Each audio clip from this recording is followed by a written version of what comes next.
So this is the factory initialized preset, where every sound source goes into filter 1 or filter 2 and then into the main effect lane.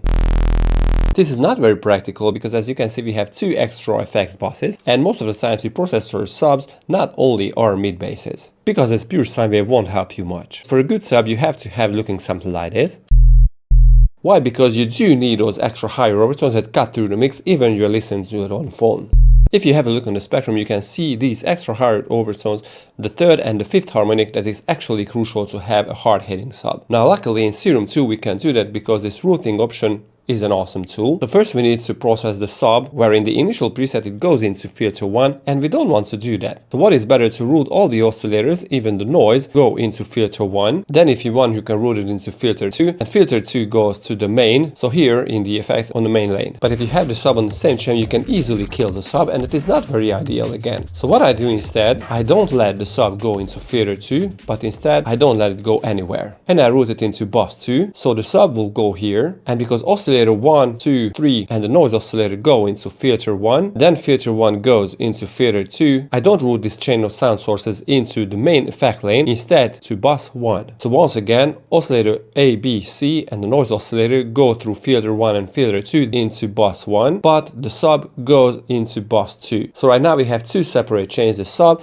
and the other oscillators, other sound generators that go into bus 1 or bus 2. And then in the mix-up you can see that both of the buses go into the main filter section, so to the main lane here. And why is it good? Well, it's not good, it's fantastic, because it will save you hours and you can process the mid bass and the sub bass separately, having a very good, stable and strong sound. Now I don't want to talk about too much about oscillator ABC, you can do whatever you want, but let's talk about the sub. So because the sub goes into bus 2, we can add some effects. This is the sub that we are after, not just a pure sine wave. So first we need to add some distortion.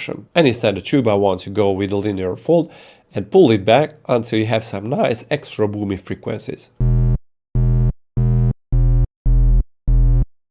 But the problem here is that we totally lose the sub, so the main harmonic, so pull back the mix.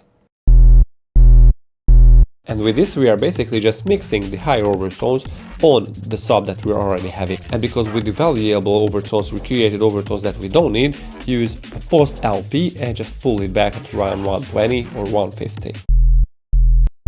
So with this we just created some very nice extra overtones on the sub that we actually need, and I like to step this forward with a low pass filter with some drive.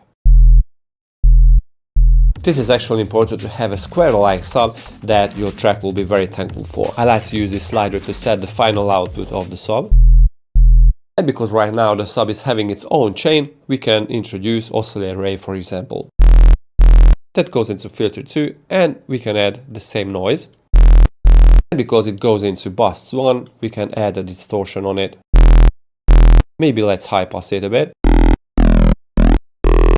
So as you can hear, we have some very nice mid-range on the distorted saw wave and an extra crazy good sub. So let's add a little noise to it. And we can start low pass filtering the input. It's really good because with some resonance, with the low pass filter we can create some extra very good overtones on the main saw. But the problem here is that with the low pass we totally lose the noise, so that is not really good, and that's why I like to route it directly to the main, but I do it only with the noise. So this way I ignore the low pass, with that I'm just affecting the saw. So once again the sub goes into bus 2 and every other generators go into filters and then into bus 1, except the noise that goes directly to bus 1, ignoring the filters. So with this I keep the noise on top of the main generator, so in this case the saw, having a very nice and awesome Nero-ish kind of sound, where the noise is oscillating because of the generators, in this case the saw, where we were able to maintain an awesome sub. And as a final step, it is a good idea to choose a high pass filter to chop off the lows, so the sub and the mid bass won't collide.